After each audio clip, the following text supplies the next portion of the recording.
잠시 기도드리겠습니다. 은혜가 풍성하신 하나님 아버지, 저희들을 수요예배 자리로 불러주신 것 참으로 감사합니다. 저희들은 그 어떤 것보다도 하나님을 가까이 하는 것이 가장 큰 복이라고 믿습니다. 하나님 전에 불러주신 것이 가장 큰 복이고, 또 예배할 수 있는 기회가 가장 큰 복인 줄 알고 주 앞에 예배하는 것을 늘 사모하는 성도들이 되도록 주님 붙잡아 주시옵소서. 또 하나님 앞에 찬양을 올려드린 이 정도를 하나님 기억하시고 하나님께서 넉넉한 은혜를 허락하여 주시옵소서. 예수 그리스도의 이름으로 기도하옵나이다. 아멘. 우리 오늘 읽었던 사무엘상 3장 1절부터 4장 1절까지 말씀을 통해서 사무엘을 부르심이라고 하는 제목으로 하나님 말씀을 전하겠습니다. 우리 이제 바로 앞부분에서는 어떤 내용이 나오냐면요, 이제 그 엘리의 두 아들 홈니와 비나스가 행실이 나쁘고 또 여호와의 제사를 멸시했다는 이유로 하나님께서 그 가족에 저주를 내린다고 말씀하셨습니다. 성경에서 처음으로 이제 하나님의 사람이라고 불려지는, 소위 선지자라고 불려지는 그 사람이 나와서 그런 얘기를 했습니다. 내가 제사장 제도를 만들고 너희들에게 하나님을 섬기라고 한 것은 너희들을 과거에 종대했던 데서 불러내서 너희들에게 큰 직분을 맡겼으면 좀 겸손할 줄 알아야 되는데, 그 직분을 맡고 나서 왜 겸손하지 않고 너희들의 위치를 잊었느냐, 그리고 너와 네 아들들이 잘못을 범했는데 왜 그것을 돌이키지 않냐고 주님 말씀하셨거든요. 그리고 하나님께서 엘리에게 죄를 물으셨습니다. 잘못은 누구에게 있었냐면 홈니와 비나스가 죄를 저질렀는데 그 죄를 엘리에게 물었어요. 뭐라고 물었냐면 내 재물과 내 예물을 왜 밟았느냐, 그리고 또 너는 왜 네 아들들을 나보다 더 사랑했느냐, 그 다음에 이스라엘의 가장 좋은 거 하나님께 드려야 하는 거, 그것을 왜 네가 취했느냐, 네가 하나님이냐, 이런 식으로 하나님께서 구체적으로는 세 가지를 이제 문제를 크게 삼으신 거거든요. 그러면서 하나님께서 그 선지자를 통해서 말씀하시기를 엘리의 집에 몇 가지 재앙이 임할 건데 제사장직이 박탈될 것이다. 이 집의 제사장직이 박탈이 되게 됩니다. 나중에 그 솔로몬 시대에 가서 아비아달에 갔을 때 제사장직이 박탈이 되게 되거든요. 그리고 하나님께서는 나를 존중히 여기는 자는 내가 반드시 존중히 여기고 나를 멸시하는 자는 내가 반드시 멸시한다. 이 말씀이 저주가 되는 이유는 그들이 하나님을 멸시했기 때문에 하나님께서 그들을 멸시하신다는 뜻이거든요. 그리고 하나님께서 말씀하시기를 내 집에 노인이 한 명도 없을 것이다. 노인이 한 명도 없을 것이란 말은 존경을 받는 일이 없을 거라는 거예요. 제사장 제도가 이제부터 이 아비아달 그 자손이 끝날 때까지 아주 아슬아슬하게 지나가게 됩니다. 그리고 사람들이 하나님의 존경을 못 받게 되고요. 그 다음에 다윗과 솔로몬 때 하나님께서 이스라엘에게 큰 영적인 부흥을 주거든요.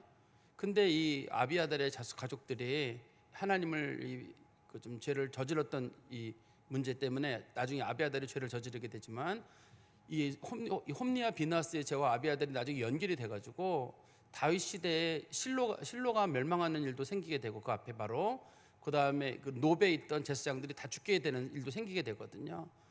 전체적으로 제사장 제도가 부흥이 되게 되는데 이 집안만 사라지게 된다고 주님께서 말씀하시고 있습니다. 그리고 하나님께서 말씀하시기를 너가 죽을 때 남겨진 너의 자손들 때문에 크게 슬퍼하는 일이 있을 것이다. 엘리 죽고 그다음에 엘리 아들들이 같은 날 죽거든요. 그 죽는 그날 며느리가 아들을 낳게 되거든요. 근데 며느리가 아들을 낳으면서 며느리도 사선으로 죽게 됩니다. 그 집안에 아주 큰 좀 재난이 오게 되거든요. 그러니까 이제 자식이라도 살아 있으면 아버지가 죽으면서 마음이 덜할 텐데 자식 다 죽고 손주 태어나지만 며느리 죽게 되고, 그때 아들의 이름을 이제 이가봇이라고 짓게 되는데 손주의 이름을 이가봇이란 말의 뜻은 하나님의 영광이 떠났다, 이런 뜻이거든요. 그래서 그 굉장히 슬퍼할 일이 그 가정에 생길 것이다. 그리고 이것이 모두 이루어진다는 증거로 내가 너희 가문에 내린 저주가 이루어진다는 대표적인 증거로 홈니와 비느하스가 같은 날 죽을 것이다. 이 홈니와 비느하스가 죽는 걸 보면 하나님께서 향후 그 제사장 직분에 내릴 그 저주가 그 집에 임한다는 것을 결과적으로 보여주는 거거든요. 그리고 하나님께서는 충실한 제사장을 세울 것이다.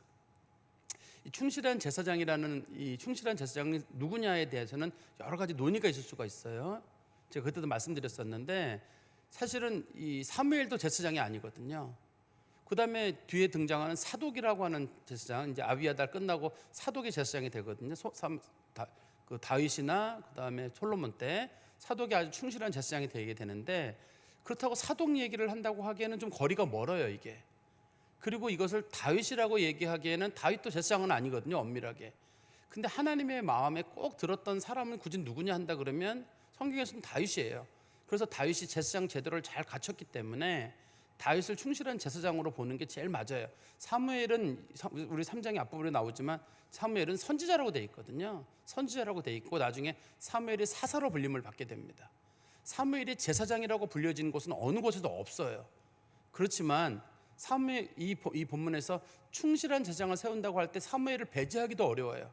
왜냐하면 하나님께서는 그동안 그 이상과 계시를 보여주지 않다가 사무엘을 통해 새롭게 계시를 보여주기 때문에, 그래서 충실한 제사장을 세운다는 그 말이 많은 분들에게도 의견 차이가 나요. 이게 사무엘이냐 아니면 다윗이냐 아니면 이거를 사독으로 봐야 되느냐. 그런데 제가 볼 때는 충실한 제사장으로 성경에서 늘 불려지는 사람은 다윗밖에 없기 때문에 다윗이라고 하는 게 맞아요. 그렇지만 다윗이 제사장 업무를 행했다는 뜻이 아니라 하나님 마음에 꼭 드는 제사장 제도를 제대로 갖추는 일, 그를 다윗이 했기 때문이거든요. 그러기 때문에 그렇던데, 그렇지만 동시에 이 본문을 보다 보면 하나님께서 그 사무엘이라고 하는 사람도 그 이스라엘의 영적인 제도를 갱신하는 일에 중요한 인물로 사용했기 때문에 사무엘이라는 사람을 꼭 배제하는 것도 굉장히 조심스러운 일이 아닌가. 그래서 많은 분들이 그것 때문에 고민을 하고 있는 것 같습니다. 이제 오늘 본문에서는 보면 우리가 잘 아는 하나님께서 사무엘을 부르신 장면이 나와요. 성도님들은 사무엘 부르신 얘기는 너무 잘 아실 거예요. 그런데 이제 성경에 보면 홈리와 비느하스와는 달리 사무엘은 하나님 앞에 은총을 받아요. 같은 시대의 사람입니다. 같은 시대에 살아가고 있는데 홈리와 비느하스는 하나님 앞에 저주를 받게 되고 이 사무엘은 하나님 앞에 은총을 받게 돼요. 우리 그 위에도 2장 30절에 보면 2장 30절 한번 보세요. 제가 아까 말씀드렸었는데 2장 30절에 보시면 중간에 보시면 나를 존중히 여기는 자를 내가 존중히 여기고 나를 멸시하는 자를 내가 경멸하리라, 이런 말씀하셨거든요. 사무엘이라고 하는 사람이 하나님 앞에 은총을 받는 이유는 사무엘이 하나님을 존중하는 사람이에요. 하나님을 존중히 여기고 하나님이라는 분에 대해서 하나님으로서 자리를 세워지도록, 제가 지난번에 이걸 표현을 하나님을 하나님 되게 하라 이렇게 표현을 썼는데, 하나님께서 하나님 대접을 받는 거예요. 그런 역할을 누가 했냐면 이제 그 역할한 사람이 성경에서는 사무엘이거든요. 하나님이 하나님 역할을, 하나님으로서의 어떤 대우를 받도록. 지금 우리 시대는 하나님이 하나님으로서 대우를 받지 못해요. 요즘 우리 시대는 사람이 중요하게 돼 있어요. 예배의 중심도 사람인 경우가 많고, 우리의 설교의 이 중심도 사람이 중심이 되는 경우가 많고, 하나님께서 예배의 대상으로 비춰지지 잘 않고 있어요. 그러면 잘못하면 우리가, 저도 그렇고 여러분들도 그렇고, 우리가 하나님을 존중히 여기는 게 아니라 사람을 존중히 여기고, 지금 이 엘리가 저주를 받는 이유가 뭐냐면 내가 하나님보다 내 아들들을 더 사랑했다, 그거 문제거든요. 우리 목회자들도 조심스러운 게 있거든요. 하나님을 더 사랑할 것이냐 아니면 성도들의 이 마음을 더 보듬고 갈 것이냐, 목회라는 차원에서 할 때 중심은 하나님 중심이 더 우선이 돼야 되는데, 저도 실수할 수 있고 여러분들도 잘못 갈 수 있는 일이기 때문에 항상 내가 하나님을 존중히 여기는지를 한번 좀 돌아봐야 할 것 같습니다. 우리 한번 성경 말씀 1절에 보시면 3장 1절입니다. 아이 사무엘이 엘리 앞에서 여호와를 섬길 때에는 여호와의 말씀이 희귀하여 이상이 흔히 보이지 않았더라. 여기 보니까 그 하나님께서 사무엘을 처음 이제 부르시는 그 장면이 여기 등장하거든요. 근데 이 본문에 보면 여기 아이라는 표현이 나오는데 아마 여러분들 여러 차례 들으셨기 때문에 알 거예요. 여기 본문에 나오는 아이라는 말은 나르라고 불려지는 용어인데, 이건 애를 부르는 말이 아닙니다. 하나님의 성전에서 섬기려면 이 성막에나 최소한 나이가 25살 이상 돼야 됩니다. 이게 뭐 어린애가 왔다 갔다 기저귀 차고 왔다 갔다 할 수 있는 일이 아닙니다. 이 일 자체가. 그래서 아이라는 표현이 나올 때 어디는 아이라고 나오고 어디는 청년이라고 나오거든요. 똑같은 단어가 번역을 할 때. 여기서는 마치 사무엘을 애기인 것처럼 묘사를 합니다만 사무엘은 애기가 아닙니다. 여기서 사무엘이 애기가 아니고 하나님의 일을 충분히 할 만한 나이, 그러니까 제사장 업무는 아니라 할지라도 최소한 레위인으로서 섬기려면 최소한 나이는 20에서 25살은 넘어야 되거든요. 그 나이쯤 사무엘이 됐다는 얘기입니다. 그때 이때가 사무엘이 엘리 앞에서 여호와를 섬기고 있었다라는 말은 당시 엘리도 살아 있었고 또 엘리의 아들 홈리와 비느하스도 살아 있었는데 하나님을 섬기는 일에는 주로 누가 일을 하고 있었냐면 그 중요한 일을 엘리 나이가 많아요 당시에. 그 엘리의 두 아들은 정신이 나가가지고 지금 딴 데가 딴짓을 하고 있거든요 지금. 그래도 하나님 마음에 드는 일을 하고 있는 사람은 누구냐면 이 본문에 보니까 그 사무엘이라고 돼 있어요. 근데 우리가 익숙하지 않은 표현이 있죠. 거기 어떤 표현이 있냐면 여호와의 말씀이 희귀하여 이상이 흔히 보이지 않았더라 이런 표현이 있어요. 여호와의 말씀이 희귀했다는 말은 하나님의 말씀이 거의 없었다는 뜻이거든요. 그러면 당시에는 하나님의 말씀이 어떻게 전달이 됐냐면 제사장을 통해서 하나님 말씀이 전달이 됐어요. 하나님께서 제사장에게 감동을 주셔가지고 혹은 제사장의 귀에 들리게 하셔가지고 하나님의 계시를 제사장에게 주는 거거든요. 그러면 제사장이 그 말씀을 받아가지고 백성들에게 여호와 하나님께서 이렇게 말씀하신다. 너희는 똑바로 들어라. 이거 제사장의 역할이에요. 그리고 또 하나님께서 그 계시만 주실 뿐만 아니라 이상과 환상과 꿈을 통해 가지고 하나님께서 이 환상을 보게 만들어 가지고 하나님이 어떻게 일을 하실지 그거를 누가 보게 하냐면 제사장이 보게 하는 일이었어요. 이것도 마찬가지로 제사장이 보게 하는 일이었는데 당시에 엘리도 영적으로 어떤 까막눈 같은 그런 위치에 있었고 홈리와 비느하스도 그랬기 때문에 이때는 하나님의 계시가 내리질 않았어요. 그리고 또 하나님이 이상과 환상과 꿈으로도 하나님이 아무것도 보여주지 않는 시기. 우리가 이런 걸 영적인 암흑기라고 하거든요. 어디로 갈지를 몰라요.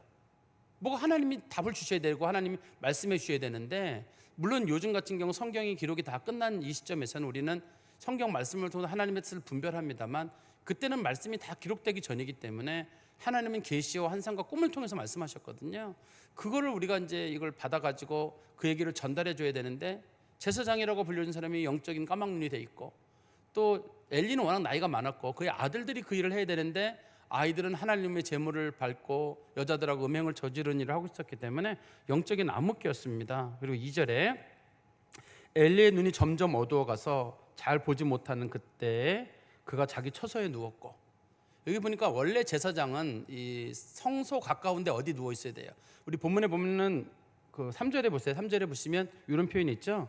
하나님의 등불은 아직 꺼지지 아니하였으며 사무엘은 여호와의 궤에 있는 여호와의 전 안에 누웠더니 이런 표현이 있잖아요. 이걸 우리가 오해하면은 여호와의 전에 등불이 있는 곳이면 성소나 지성소 어딘가에 사무엘이 누워 있었나 보다 싶은데 거기는 못 들어갑니다. 사무엘이 거기는 제사장만 들어갈 수 있고 제사장들도 특별한 일이 아니면 거기를 못 들어가게 금지 구역이에요.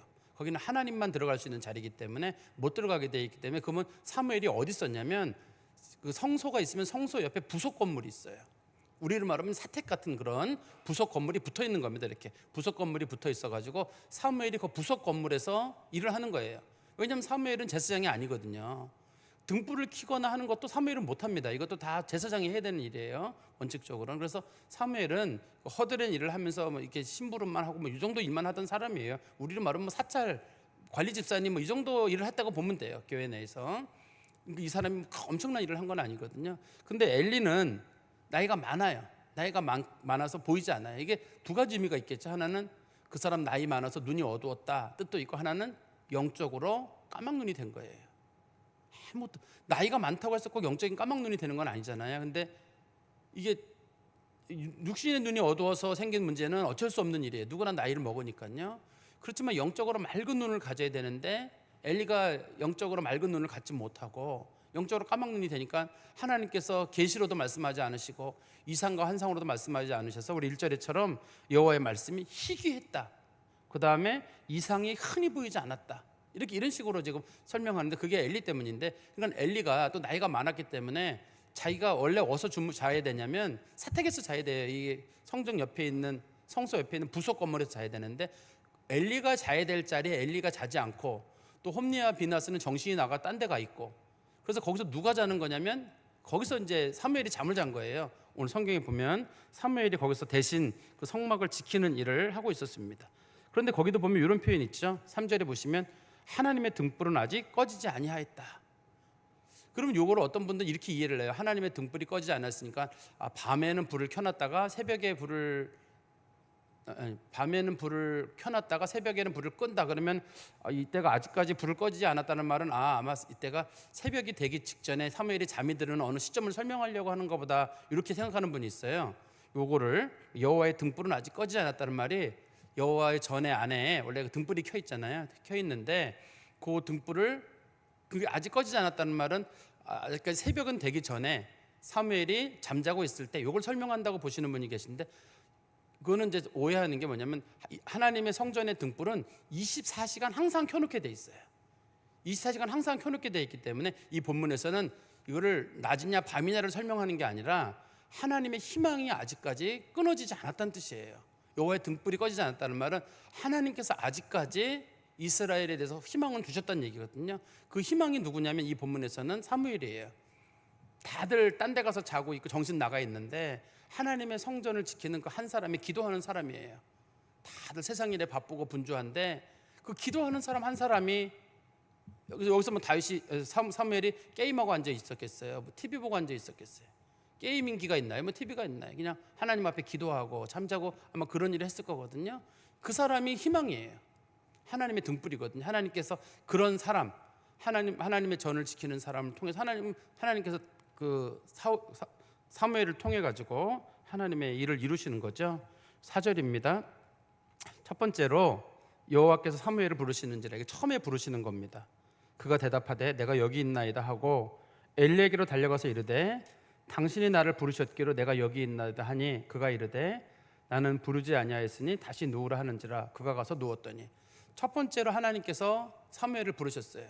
사무엘아 사무엘아 이렇게 부르셨는데 사무엘은 아무래도 생각하기를 엘리가 자기를 불렀다고 생각했어요. 이 말은 뭐냐면 엘리와 사무엘의 숙소가 가까웠다는 뜻이에요.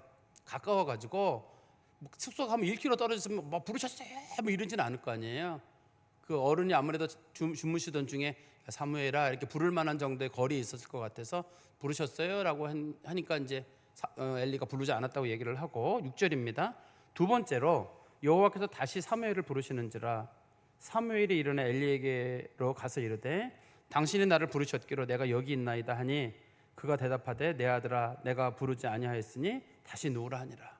여기도 보니까 또 가서 또 물어보는 거예요. 혹시 저 부르셨어요? 하니까 그 엘리가 사무엘을 부르는 표현 중에 내 아들아 이런 표현이 있잖아요. 원래 내 아들이란 말의 뜻이 제사장이나 이런 사람들이 일반 백성을 부르는 말입니다. 이스라엘의 자녀들을 아들들이라고 부르거든요. 근데 백성들이란 뜻도 있지만 사무엘에 대해서 특별히 어떤 인격적인 관계에서 아주 친밀한 태도를 보이는 것 같아요. 사무엘이 워낙 하나님을 잘 섬기고 또 엘리를 잘 섬겨가지고 엘리가 봤을 때도 참 저놈은 사랑스럽다 그래서 일부러 내 아들이란 표현을 일부러 더 사용하는 것 같습니다. 그리고 우리 성경 말씀에 다시 가보시면 7절에 이게 이제 우리를 조금 좀 당황하게 하는 구절인데요. 사무엘이 아직 여호와를 알지 못하고 여호와의 말씀도 아직 그에게 나타나지 아니한 때라. 여기 보니까 사무엘이 여호와를 알지 못했다 이렇게 돼 있어요. 아니 그러면 사무엘이 하나님을 믿지 않았던 얘기인가? 하나님에 대한 정보도 없이 그냥 집에서 불이나 켜뭐 일이나 하고 있었다는 얘기인가? 그래서 그런 뜻은 아닙니다. 아직까지 이런 영적인 경험이 없었다는 뜻이에요. 하나님께서 원래 이 엘리는 경험이 있었습니다. 엘리는 경험이 있었기 때문에 엘리가 얘기해 주거든요. 그거 하나님이 부르신 거다라고 얘기해 주거든요. 엘리는 경험이 있었어요. 과거에. 지금은 없지만 엘리 아들들은 없어요. 오랫동안 이상이 없었고 또 하나님의 말씀이 희귀했었기 때문에 그동안 없었는데 그게 누구에게 임한 거냐면 그 사무엘에게 임하는 거거든요. 그래서 사무엘이 처음으로 이런 경험을 한 겁니다. 그리고 자기가 성소에 왔을 때 이런 얘기를 들어본 적도 없는 거예요. 자기가 여기 왔을 때 그 엘리가 뭔가 좀 영적인 경험이 있고, 야 이거 엘리라는 분이 하나님의 계시를 받아가지고 말씀해 주신다든지 엘리가 이상을 보고 얘기해 준다 이래야 되는데, 사실 사무엘은 그런 걸 본인도 경험한 적도 없고 들은 적도 없어요.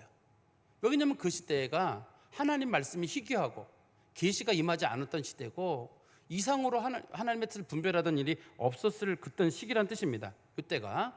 그러니까 이 본문에서 여호와를 알지 못했다는 말의 뜻이 하나님 인정하지 않았다거나 믿지 않았다거나 그런 말이 아니라 이런 식으로 말씀하시는 하나님, 직접 귀에다 말씀하시고 이상을 보여주시는 하나님에 대해서는 알지 못했고 또 그런 것들에 대해서도 들어본 적도 없었을 때이다, 이런 뜻입니다. 8절입니다. 8절에 하나님께서 세 번째로 이제 사무엘을 부르시는데요. 여호와께서 세 번째 사무엘을 부르시는지라 그가 일어나 엘리에게로 가서 이르되 당신이 나를 부르셨기로 내가 여기 있나이다 하니 엘리가 여호와께서 이 아이를 부르신 줄을 깨닫고. 여기 보니까 사무엘도 대단하고 엘리도 참 대단해요. 보통 경우 사무엘도 한 2번 지나고 나면 세 번째 갔으면 저 노인이 날 진짜 부른 거야 안 부른 거야 이거를 안 갈 수도 있거든요. 이거 두 번 아니라 그랬으면 가겠어요? 근데 또 간 거예요. 아마 3번, 4번, 5번이라도 갔을 겁니다. 부르셨어요? 하고 이제 가는 거고, 그때 이제 세 번째 갔을 때 엘리가 생각하기를 이거는 하나님이 부르시는 거야. 왜 이게 어떻게 아냐면 자기도 이런 일이 있었거든요. 자기도 젊은 시절에 우리는 자꾸 이제 엘리라고 하는 사람을 얕잡아 봅니다만 사실 엘리가 있던 시대가 어느 시대인지는 정확히 몰라요. 우리가 성경적인 시대로는. 그렇지만 짐작할 때는 삼손 지나는 그 시기 어디쯤 갔거든요. 삼손이 거의 맨 마지막 사사잖아요. 삼손 그 끝나는 어느 시점쯤에 엘리가 있는데 그때가 이스라엘의 가장 영적인 암흑기예요. 예배가 다 무너져 가고 있고 사람들이 실로에서 춤을 추는 절기는 지켰긴 지켰지만 제대로 하나님 섬기지 않던 때 그때 여호와의 등불이 누구였냐면 그게 엘리예요. 젊은 시절의 엘리예요. 젊은 시절에 엘리가 그래도 성막 지키고 예배 지키고 잘했어요. 엘리가 예배 때문에 욕먹은 적은 없어요. 아들들 때문에 지금 엘리가 욕을 먹는 거거든요. 노년이 돼가지고 욕을 먹는 거니까 한때 엘리가 희망이었어요. 젊어서부터 사사 역할도 하고 제사장 역할도 하고 백성들 다 돌보는 일을 누가 했냐면 기도하러 오는 사람 있으면 기도 하나님 응답하시길 원한다. 다 일일이 대답해주고 그거 엘리가 했던 일이에요. 한나 기도하고 돌아갔을 때 한나에게 그 복을 빌어줬던 사람 엘리잖아요. 그런 일을 엘리가 했었는데 엘리가 이제는 영적으로 이렇게 좀 어두워진 사람이 돼서 이제는 더 이상 분별할 수 없는 그런 지경이 된 거지만 엘리도 이런 경험이 있는 사람입니다. 지금 이런 사람이고 엘리가 지금 큰 문제가 된 건 다시 말씀드리면 엘리가 자기 아들들이 죄를 저질렀을 때 방임한 것 때문에 그러는 거예요. 성경은 엘리의 죄를 크게 묻지 않습니다. 엄밀하게 말해서 엘리 자체가 저지른 죄의 문제가 아니라 엘리 자식들이 하나님의 재물을 이렇게 좀 발로 밟고 모욕하고 멸시하고 또 성전을 섬기는 여자들을 하고 이렇게 음행을 저지르는 일이 있을 때 엘리가 그거를 못 먹었다는 거거든요. 그런데 앞에 보면 엘리가 못 먹은 건 아닙니다. 엘리는 말을 했는데 그 자식들은 안 들었지만 성경은 뭐라고 말하냐면 그래도 그 책임은 엘리에게 있어요. 엘리가 더 막았어야 하는 일인데 엘리가 생각하기를 내 아들들이 머리가 컸는데 내가 여기서 뭘 어떻게 하겠냐 이렇게 싶지만 하나님은 그 책임을 어떻든 엘리에게 물으셨기 때문에 우리도 한번 생각해 볼 일이에요. 하나님의 성전이 잘 세워지도록 하는 일에 역할을 했던 중요한 인물이 엘리였는데 실로가 망하는 일에 직접적인 동기를 제공하는 사람이 또 동시에 이 사람이거든요. 엘리가 실로가 멸망하고 하나님의 법궤가 빼앗기는데 직접적인 역할을 한 사람이 또 이 가정이잖아요. 이 가정이 그 일을 하게 되기 때문에 참 우리가 보면서 조심스러운 일이에요. 한때 내가 잘했다고 해가지고 뭘 가지고 자랑할 게 아니라 이 노년의 마지막까지 하나님 앞에 좋은 모습 비추는 거예요.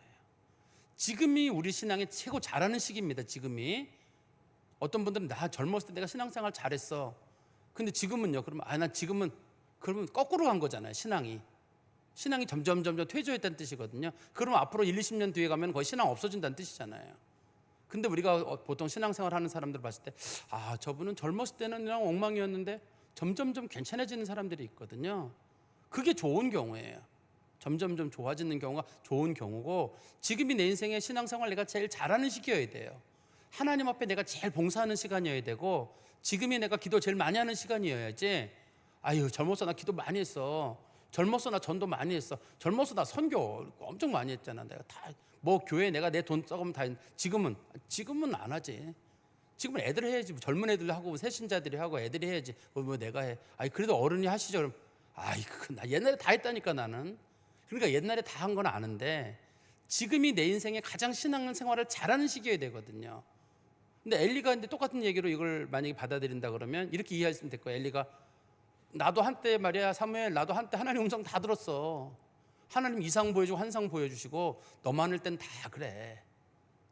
근데 사무엘이 말을 받아쳐가지고 근데 저 엘리 제사장님 지금은 난 까막눈이지. 이런 식으로 얘기가 되면 이건 안 되는 거거든요. 우리 그리스도인들은 물론 젊어서는 몸을 움직여서 봉사할 때고 노년이 될 때는 기도로 할 때잖아요. 기도로 내가 섬길 때고 내가 섬길 수 있는 방법은 여러 가지가 있어요. 노년이 됐다고 섬기지 못하는 건 아니거든요. 그러니까 우리가 하나님 앞에 어떤 식으로든 늘 섬기고, 또 하나님이 우리 시대가 다른 시대보다 장수의 시대를 주셔가지고 옛날엔 70이면 집에 갇혀 있어야 되거든요. 못 움직여요. 60만 넘어도 뒷방 사랑채에 가서 누워 계셨거든요. 대부분. 지금은 70, 80대도 하나님 섬기기 좋은 건강을 주셨거든요. 그거를 이제 해외 여행 다니고 이렇게 해야 되겠다 이쪽으로 쓰는 분들도 계신데, 그거보다는 우리 좀 뭐 마리아 회나 마르다 회나 모세회, 또 아브라함 회나 이런 것처럼 제2권사회처럼 마지막 하나님 앞에 내가 어떻게 하면 잘 섬길까. 그래야지 이제 우리 다음 세대들이 볼 때, 아까 우리 권사님도 기도하셨는데, 다음 세대들이 볼 때 그래 나도 나이 먹으면 70대면 저렇게 돼야지, 나도 80대면 저렇게 돼야지. 근데 지금 우리는 뭐가 되냐면, 젊어선 열심히 하지만 노인 되면은 아무것도 하지 말고 젊은 사람들만 하라고 그러고 이렇게 되면은 안 되는 일이거든요. 다시 우리 10절입니다. 10절에 가보시면 여호와께서 임하여 서서, 이게 네 번째 하나님 나타나시는 거예요. 전과 같이 사무엘아 사무엘아 부르시는지라. 앞부분에 세 번 부를 때 하나님이 어떻게 부르셨는지가 나오죠. 이제 하나님께서 여기 보시면 하나님께서 10절에 보시면 임하여 서서라는 말은 하나님께서 가까이 오셔가지고 사무엘 옆에 서가지고 사무엘을 부르셨다는 뜻이에요. 사무엘아 사무엘아, 하나님이 이렇게 부르셨다는 뜻입니다. 이게 세 번 다 똑같은 일이라는 뜻이에요. 그러니까 하나님께서 사무엘에게 이르시되 말씀하옵소서 주의 종이 듣겠나이다. 이때가 이제 하나님께서 사무엘에게 말씀하시는데, 11절에 보시면 여호와께서 사무엘에게 이르시되 보라 내가 이스라엘 중에란 말은 이스라엘 전체에 이런 뜻이에요. 이스라엘 전체에 한 가지 일을 행하리니 그것을 듣는 자마다 두 귀가 울리리라. 성경에 두 귀가 울린다는 말이 자주 나와요. 이런 표현이요. 성경에는 그러니까 너무 무서워서 떨릴 만큼 공포스러운 재앙이라는 뜻이에요. 엄청난 재앙이 이스라엘 가운데 올 것이다. 이거는 무슨 얘기냐면, 이제 이스라엘이 엄청난 재앙을 당하게 되는데 법궤를 빼앗기게 됩니다. 하나님의 법궤를 이 사람들이 빼앗기게 돼요. 이스라엘이 아무리 영적으로 타락하고 사사시대에 문제가 있었고 블레셋의 공격을 당했고 막 이런 일이 있어도 법궤는 빼앗기지 않았어요, 이스라엘이. 근데 홈니와 비느하스의 죄로 인해서 결국 법궤를 빼앗기게 되거든요. 전쟁에도, 블레셋 전쟁에, 이제는 그 자그마한 전쟁이 아니라 큰 전쟁에서 블레셋에게 큰 패하는 일을 겪게 되는데, 그 부분까지 여기 포함한 일입니다. 그리고 12절입니다. 내가 엘리의 집에 대하여 말하는 것을 처음부터 끝까지 그날에 그에게 다 이루리라. 하나님께서 이미 경고를 한번 하셨잖아요. 하나님의 사자가. 성경에서는 경고란 말의 뜻은 내가 반드시 죽는다, 이 말의 뜻이 죽는다는 뜻이 아닙니다. 성경에서는 원래 기회를 줄 테니까 지금이라도 돌이켜라, 이런 뜻이에요. 아까 하나님의 선지자가 나타나가지고 엘리의 집에 이러이러한 재앙이 있을 것이다, 이거 다 경고입니다. 이 경고는 하나님께서 기회를 주시는 거예요, 원래. 근데 이번에는 하나님께서 경고를 그들이 안 받았기 때문에 이걸 확증하시는 거예요. 이제는 그들은 기회를 놓쳤다는 거예요. 이스라엘도 마찬가지입니다. 하나님께서 선지자들을 통해서 계속 경고하시거든요. 경고한다는 얘기는 끝났다는 뜻이 아니라 돌이키라는 뜻이에요. 그런데 이 본문에서는 이제 12절의 말씀에 다시 보시면 처음부터 끝까지 그 일을 다 이루리라. 이제는 경고가 아니라 그대로 다 이룰 것이라고 말씀하시는데, 그게 어떤 내용이냐면, 앞부분에 제가 말씀드렸잖아요. 제사장 제도가 끝날 것이다. 그다음에 이스라엘 제사장들이 하나님을 섬기는 일을 멈추게 되고 존경받는 일이 없을 것이고, 이스라엘이 영적으로 크게 부흥하는 일이 있을 텐데 너희 집안 사람들은 그걸 보지 못하고 어려움을 겪을 것이고, 그다음에 홈니와 비느하스가 한 번에 죽는 것을 볼 것이다, 뭐 이런 내용들이거든요. 이런 것들 다 그대로 임할 것이다, 이렇게 하나님 말씀하셨습니다. 그리고 13절에 내가 그 집을 영원토록 심판하겠다고 그에게 말하는 것은 그가 아는 죄악 때문이니 있는 그가 자기 아들들이 저주를 자청하되 금하지 아니하였음이니라. 하나님께서 엘리하고 엘리 집에 대해서 지금 저주를 내리시는데, 그 저주의 이유가 뭐냐면 그의 아들들이 죄를 저지르고 잘못을 저지르는데 엘리가 금하지 않았기 때문이에요. 근데 이 본문에 우리가 익숙하지 않은 표현 중에 아는 죄악이란 말 있잖아요. 여기 보시면 아는 죄악 때문이다 라는 말 있잖아요. 아는 죄악이란 말은 이미 하나님께서 엘리에게 말씀을 하셨어요. 이미 하나님의 선지자를 통해 가지고 이미 얘기를 하셨거든요. 얘기를 하셔가지고 이러이러이 생길 것이다라고 이미 얘기를 했는데, 그래서 엘리는 이걸 알아요. 엘리는 이게 죄라는 것도 이미 알고 있고, 지금 하나님께서 경노하셔가지고 집안을 풍비박산 낼 거라는 것도 알고 있거든요. 지금 아는 죄악입니다. 이거 모르는 것 때문에 당하는 게 아니라 하나님이 분명히 경고하셨음에도 불구하고 그의 자녀들이 하나님 앞에 저주를 지금 자초하고 있는데도 엘리가 그 부분에 있어서 가만히 놔두고 있는 거예요. 그러니까 이런 거는 굳이 죄의 종류로 따진다 그러면 우리가 성경적인 표현으로는 고범죄라고 하거든요. 고범죄라는 말은 일부러 그 죄를 짓는 거예요. 몰라서 그 죄를 저지르는 게 아니라 알고도 그 죄를 저지르는데, 알고 죄를 저지르는 경우는 대부분 목회자들이거나 중직자들인 경우예요. 이게 그래서 똑같은 죄를 저질렀을 때 누가 죄가 크냐면 목회자들이나 중직자들이 훨씬 죄가 커요.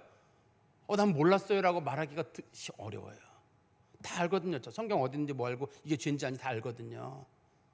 다 알고 있잖아요. 여러분들도 성경 퀴즈 대 높은 점수 받는 분들 다 잘 알잖아요. 그죠? 이거 잘 알고 있잖아요. 하나님 말씀을 많이 아는 분들은 잘 알고 있고, 내가 오랫동안 교회를 다닌 사람들은 저게 죄인지 아닌지, 저걸 해선 되는 건지 안 되는 것인지 알고 있거든요. 모르는 죄악 때문이라 그러면 하나님이 이렇게 영원한 심판을 내린다고 말하진 않아요. 모르는 죄악이면 실수였느냐, 처음 그런 일이 있었느냐, 이랬으면 넘어갈 일인데 하나님은 이거는 알고도 한 거다. 네가 알고도, 이게 죄인지 알고도 이 일을 한 거거든요. 하나님께서는 그래서 그 집안에 대해서 크게 책임을 물으시는데 14절입니다. 그러므로 내가 엘리의 집에 대하여 맹세하기를 엘리 집의 죄악은 제물로나 예물로나 영원히 속죄함을 받지 못하리라 하셨더라. 하나님께서 영원히 사함을 받지 못한다라고 말씀하실 정도면 이건 너무나 큰 죄예요. 그런데 이 죄 자체가 사함을 받지 못할 죄는 없다고 제가 말씀드렸잖아요. 하나님이 용서하지 못할 죄는 없어요, 원칙적으로는. 근데 하나님이 계속 경고를 하셨음에도 불구하고, 또 자기가 그걸 알고 있음에도 불구하고 안 고쳤기 때문입니다. 이게 제가 다시 말씀드리면, 성경에 보면은 간혹 성령 회방죄라든지 혹은 하나님 앞에 용서받지 못할 죄라든지 이런 죄가 성경에 언급이 되어 있거든요. 그러면 성령 회방죄라고 불려지는 거는 뭐 하나님이 하신 일을 뭐 말씀으로 뭐 이렇게 뭐 부정한다든지 뭐 이런 것들을 꼭 성령 회방죄라고 부르는 게 아니라, 분명히 하나님이 하신 일인데도 불구하고 하나님이 하신 일이 아니라고 막 조롱한다든지 그런 게 하나가 속하고, 두 번째는 죄를 너무 가볍게 여기는 거예요. 용서받지 못할 죄란 죄를 가볍게 여기는 건데, 뭐냐면 세상에 가볍게 여길 죄는 없습니다. 이게 가볍게 여길 죄는 쌓여요. 한번 여러분 보세요. 여러분들이 어디 가서 100만 원을 훔쳤어요. 가슴이 두근두근 하거든요. 그래서 이거 내가 갖다 줄까 말까 고민하다가 갖다 줘야지. 안 갖다 주면 절도로 걸리잖아요. 이건 무슨 횡령으로 걸릴 거란 말이에요. 근데 한 100원 넣어서 하나 훔쳤어요. 100원은 괜찮잖아요, 그죠? 그래서 또 하다 보면 또 뭐 100원 모으고, 가끔 회사에서나 국가에서 큰 비리 저지르는 분들 보면 그 낙전 수입 모아가지고 100원, 200원 모아가지고 몇 억씩 만들어가지고 횡령하는 사람들이 있거든요. 몇 억씩 만드는 사람들이 있습니다, 그 돈을. 그게 왜 그러냐면 100원, 200원이 무슨 거예요, 이게. 그래서 그거를 죄라고 여기지 않아요, 우리는. 그래서 우리가 사람들에게 하는 행동들을 보면 사소한 것들이 죄가 될 수가 있고 사소한 죄들이 쌓일 수가 있어요. 그래서 사소한 죄들은 사람들이 회개도 안 해요. 만약에 내가 누구랑도 사이가 안 좋아가지고 맨날 그 사람하고 티격태격한다. 이제 그만해라. 그러면 뭐 그 사람이 잘못했는데 뭐 인간끼리 그럴 수도 있지. 인간끼리 그럴 수 있죠, 뭐. 또 그다음에 또 다퉈. 인간끼리 그럴 수 있지요, 뭐. 인간끼리 그럴 수도 있죠, 뭐. 그게 그 회개가 되나요, 그 사람이? 그 사람이 하나님 기도할 때도 하나님 보셨죠? 인간끼리 그럴 수 있잖아요. 인간끼리 그럴 수 있는데 왜 나한테 책임을 물으십니까? 이러지 않겠어요? 그게 회개를 하나요? 안 하거든요, 그런 죄들은. 그래서 칼빈 같은 사람들은 이 용서받지 못할 죄나 성령 회방죄를 어떤 특정한 죄로 본 게 아니라 사람이 잘못을 저지르고 돌이키지 않는 마음의 상태라고 봤어요. 분명히 저게 잘못이에요. 저거 하면 안 돼요. 너무 뻔뻔해요. 끝까지 돌이키지도 않고 누가 권면해도 안 듣는 경우가 있거든요. 자기도 하나님 앞에 죄라고 생각하지도 않아요. 그게 너무 오랫동안 박혀 있어가지고. 그래서 이거는 무슨 뭐 배교를 한다든지 음행을 저지르는 이런 게 죄의 항목이 아니라, 죄를 저지르고 난 사람의 마음의 상태를 부르는 거예요. 잘못했으면 미안해할 줄 알고 부끄러울 줄 알고 잘못했구나 그만하고 이렇게 돼야 되는데, 부끄럽지 않은 사람들은 또 하거든요. 또 하고 하거든요. 그러니까 지금 이 엘리의 집안의 문제는 그런 문제예요. 우리 14절에 다시 보시면 엘리의 집에 대해 맹세하기를 내 집의 죄악은 제물로나 예물로나 영원히 속죄함을 받지 못하리라 하였노라라고 하는 이유는, 이 사람들에게 하나님께서 계속 기회를 주고 알만한 사람들에게 깨달음을 줬는데도 안 고치는 거예요. 재밌거든요. 죄를 자주 저지르는 이유는 그게 재밌어서 그래요. 사람들이 남 뒷얘기 많이 하잖아요. 왜 그렇게 하냐면 재밌어서 그래요. 성경에도 보면 나오죠. 잠언에도 보면은 사람 중에 제일 재밌는 게 남의 얘기하는 거다. 남의 얘기하는 게 얼마나 재밌는지 가슴속 깊이 뱃속 깊이 내려간다고 돼 있어요. 세상에 제일 재밌는 게 남 얘기라고 하거든요. 옛날부터 그래요. 이거 잠언 기록된 건 3000년 전 얘기잖아요. 그때도 사람들이 남 얘기가 재밌었나 봐요. 근데 그런 것들도 자꾸 쌓일 수가 있거든요. 이거 우리가 그리스도인들이 이걸 우리 몸에서 좀 걷어내야지. 이걸 걷어내지 않으면 우리가 자꾸 그리스도인들이 예수 믿고 천국 가고 뭐 이쪽에만 무게를 두고 그리스도인다운 삶은 없어지는 수가 있어요. 그리스도인들은 적당한 선에서 미안해할 줄 알고 부끄러워할 줄 알고 서로 사이가 안 좋아 싸울 수도 있죠, 사람이. 그렇지만 적당선에서 사과할 줄 알고 돌이킬 줄 알아야 되는데 그 안 좋은 거를 끝까지 유지하는 사람들 있잖아요. 그럴 때는 우리가 두려움으로 봐야 돼요. 저 사람 저러다 큰일 나는데, 저 사람 저러다 하나님 앞에 큰 벌 받는데.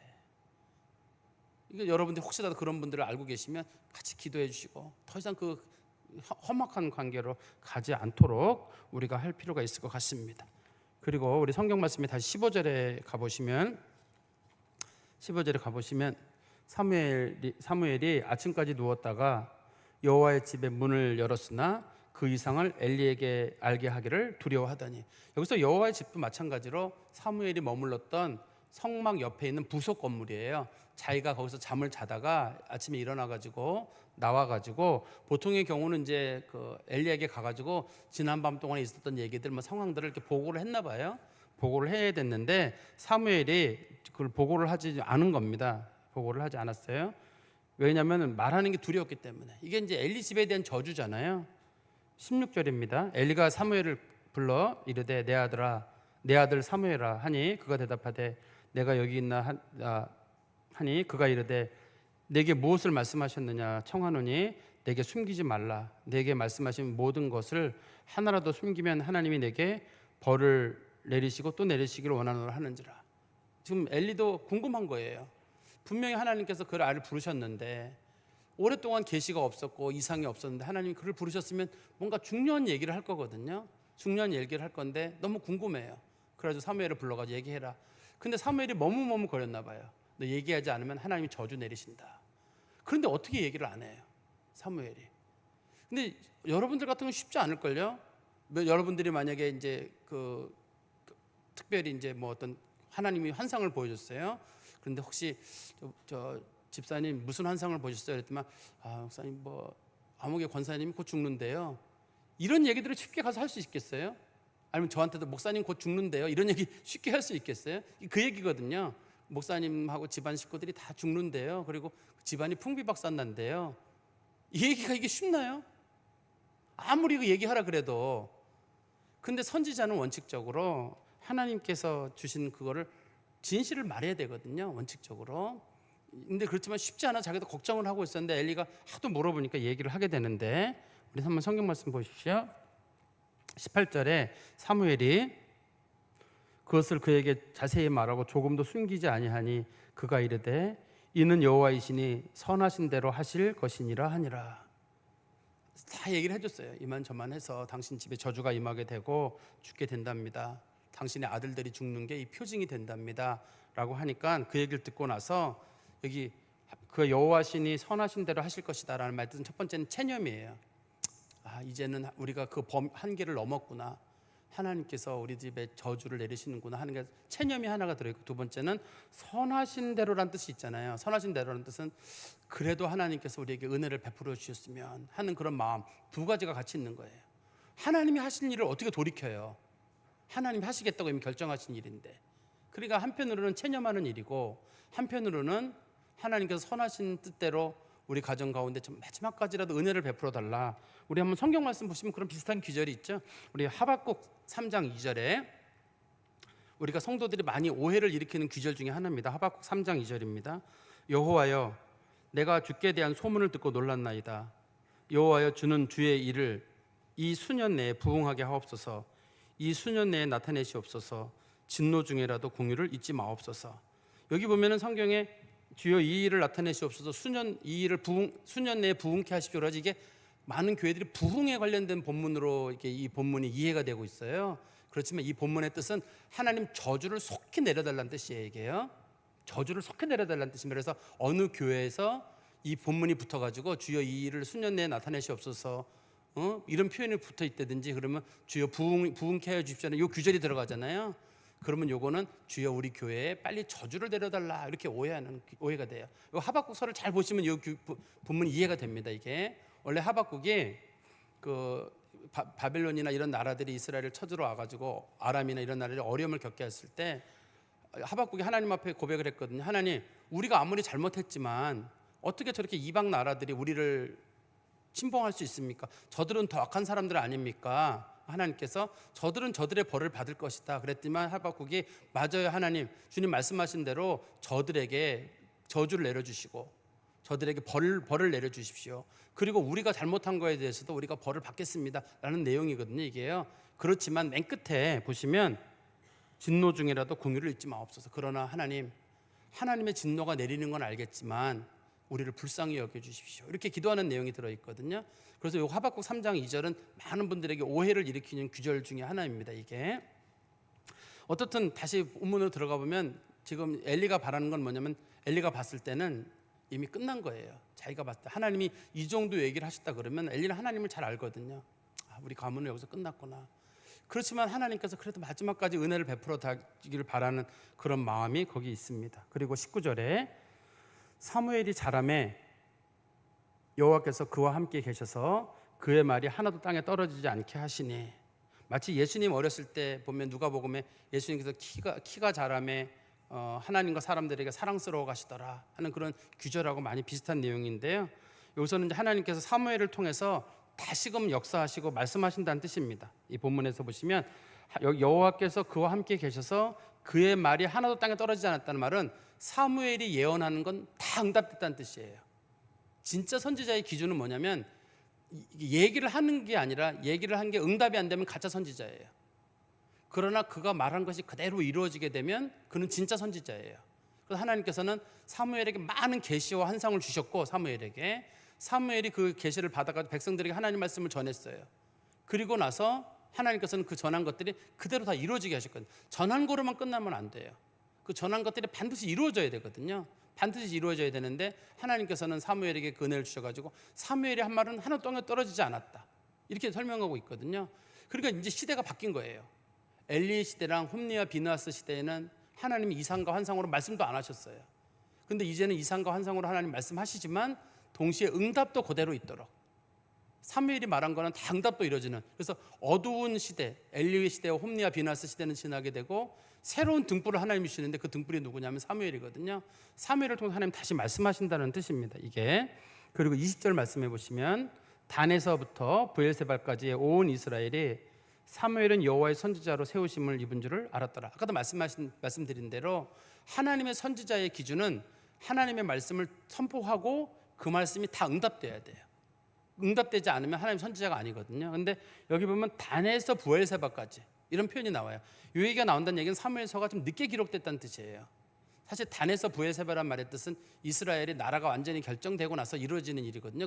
국가가 세워지고 나서 우리가 흔한 얘기로 이스라엘을 부를 때 북쪽 단에서부터 남쪽 브엘세바까지라는 말을 우리가 늘 알고 있잖아요. 그렇지만 그게 앞부분에는 없습니다. 우리 사사기는 앞부분에는 없는 거고 뒤에 있는 표현이에요. 왕 11개 나타나는 표현이거든요. 다윗 왕이나 솔로몬 때 있던 일이거든요. 그거를 소급한다는 얘기는 이 나라를 설명할 때 설명하는 이유는 그때쯤에 이 말씀이 기록됐다는 뜻일 거예요.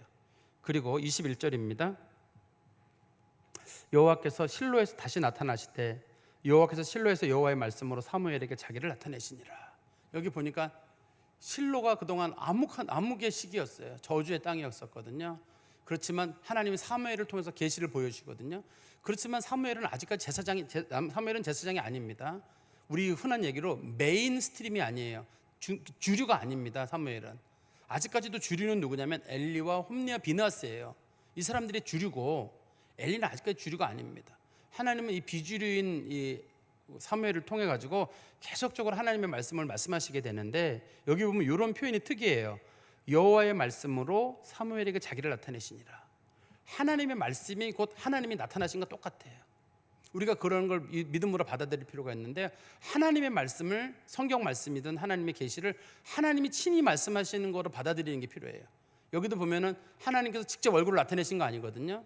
그렇지만 하나님이 말씀하셨는데 그것이 곧 하나님이 나타나신 증거거든요. 그러니까 하나님 말씀을 받을 때는 이건 하나님이 친히 하신 말씀이다, 이건 하나님이 내게 주신 말씀이다, 이렇게 받아야지, 이거를 하나님이 난 직접 내게다 말씀해 주셨으면 좋겠어, 나한테 이거를 해라, 동쪽으로 가라, 서쪽으로 가라, 이렇게 했으면 좋겠어, 그런 사람들은 하나님 못 믿어요. 하나님을 믿는 사람들은 성경책에 기록된 하나님 말씀을 하나님이 친히 임재하셔서 내게 주시는 말씀으로 받고 그 말씀을 순종하는 게 우리 그리스도인들에게 필요한 마음의 자세예요. 말씀 자체를 하나님 말씀으로 받아야지만이 능력이 있는 겁니다. 그리고 4장 1절입니다.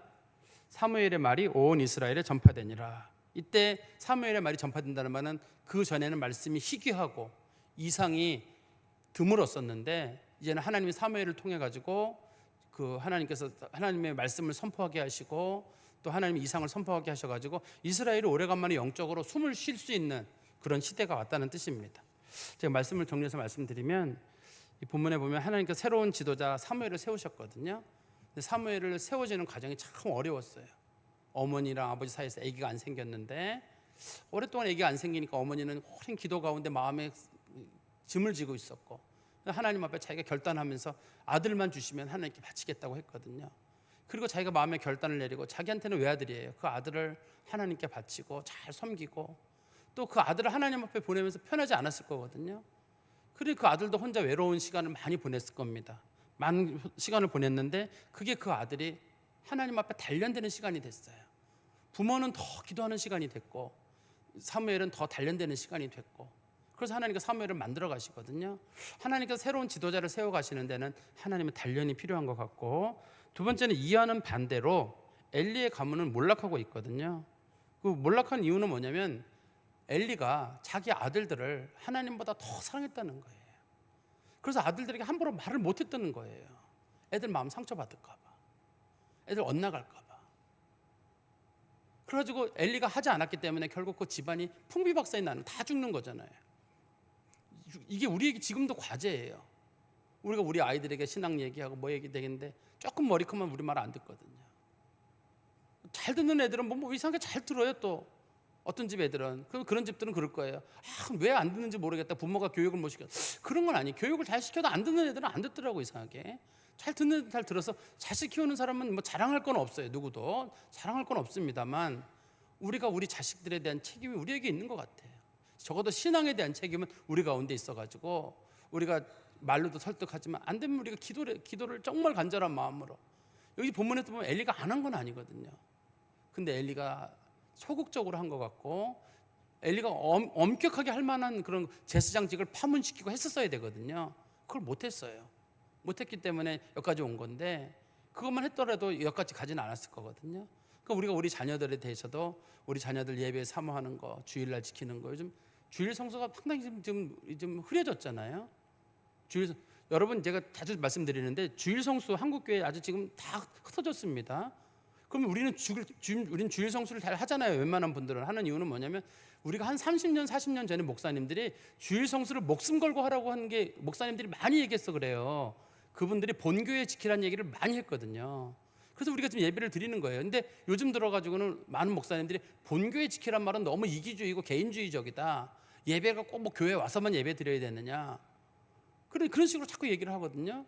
그게 좋은 말처럼 보이는데, 이게 나중에 세월이 지나고 난 다음에 이젠 사람들은 굳이 자기 교회 와서 예배 드릴 필요가 없고, 굳이 예배당 먼 거리 와서 여기까지 예배 드릴 필요 없고, 뭐 온라인은 어떻고 뭐면 어떻고, 이러다 보면은 지금 이 시대의 모습은 30년 40년 뒤에 나타날 거거든요. 그래서 우리는 힘들더라도 지금 뭔가 좀 하나님 앞에 제대로 예배 쓰는 모습, 우리 선배 목사님들이 세워놓은 그 탄탄함이 지금 우리가 그걸 누리고, 저는 그걸 누리고 있는 거예요. 여러분들은 사실 제가 교육시킨 성도들이 아니라 원로 목사님이나 그 전세 선배님들, 목사님들이 키우는 성도들이에요. 신앙생활 잘하라, 똑바로 해라, 안 하면 하나님 벌 받는다, 똑바로 해라, 막 이렇게 겁도 주고 가면서 했던 그 목사님의, 여러분들은 그 후예들이거든요, 사실은. 저도 마찬가지로 걱정이 되는 게 그런 게 걱정이 되거든요. 여러분들도 대신에 우리가 좋은 전통을 받았다 그러면 우리 부모들이 자녀들에게 했듯이 우리도 자녀들에게 신앙적으로 해야 되거든요. 근데 우리는 언제부턴가 자녀를 너무 사랑해요. 애들 혹시라도 마음 상할까 싶고 엇나갈까 싶고, 그래서 우리는 얘들아 해라, 교회 다녀라. 예, 알겠습니다. 그래, 다녀. 요번엔 못 가. 그래, 다음엔 가고. 이런 식으로 우리가 해서 자녀들의 죄를 우리가 방조하는 게 아닌가 하는 그런 생각이 듭니다. 어떻든 우리가 하나님 말씀을 늘 마음에 두시고, 하나님이 회복시키시는데 사무엘 같은 한 사람 통해서 회복시키시거든요. 근데 사무엘이 장점은 뭐냐면 어려서부터 성전에 있던 사람이에요. 저는 그래서 우리 교회에 어렸을 때 교회 다니는 애들, 교회 놀고 있는 애 있잖아요. 부모님들이 방치해가지고 늘 교회 있는 애들이 있거든요. 이래저래 돌아다니는 애들, 걔네들이 최고예요. 왜냐하면 세상 물들 일이 적어요. 우리가 권사님도 기도하셨는데 주일학생들 걱정하시는 말씀하셨잖아요. 교회에 있는 주일학생들, 이거 하나님 주신 복이에요. 지금 우리가 주일학생이 뭐 400명이 된다, 500명이 된다 그러잖아요. 이게 옛날 인구로 따지면 엄청 많은 거예요. 요즘 아이들 주는 걸 따지면 엄청 많은 숫자인 겁니다, 이게. 근데 우리가 이거 관리를 못하게 되면 그에 대한 책임도 우리가 있을 거라는 생각이 들어요. 우리가 이 말씀 좀 마음에 두시고, 특별히 교회에 막 왔다 갔다 하는 아이들이 있으면 좀 돈도 좀 주시고 빵도 좀 사주시고. 왜냐면 걔네들이 사무엘이 될 거예요. 왜냐면 걔네들 세상에 물이 덜 들어요. 어떻든 교회에서 놀던 애들은 늙어서도 교회에서 놀 거거든요. 그래서 다 이렇게 교회에서 늘 아이들 지낼 수 있도록 서로 배려해 주시기를 간절히 소망합니다. 기도하겠습니다. 하나님 아버지, 주님 은혜 감사합니다. 하나님 앞에 그토록 쓰임받고 영적으로 맑았던 엘리의 가족이 쇠망하는 모습을 보며 안타까움을 갖습니다.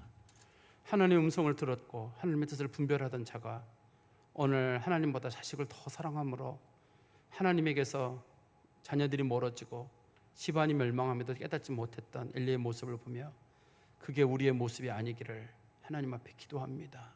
하나님 아버지, 저희들이 늘 하나님 앞에 낮은 마음으로 살아가도록 하시고, 사람들에게 조금 미움을 받고 자녀들에게 미움을 받더라도 하나님 말씀으로 권면하고, 우리 자녀들이 어려서부터 하나님에 떠나지 아니하도록 기도하고 권면할 줄 아는, 정말 하나님을 사랑하는 자녀를 사랑하는 부모가 되도록 저에게 은총을 베풀어 주시옵소서. 또 특별히 저희 교회에서 자라는 많은 아이들, 교회 사모하고 늘 교회에서 아이들이 있기를 원합니다. 그 아이들을 하나님 기억하시고 복의 복을 내리시사 그 아이들 가운데 한국교회의 등불이 되고 희망이 되는 아이들이 많이 나타나도록 하나님 은총 베풀어 주시옵소서. 예수 그리스도의 이름으로 기도하옵나이다. 아멘.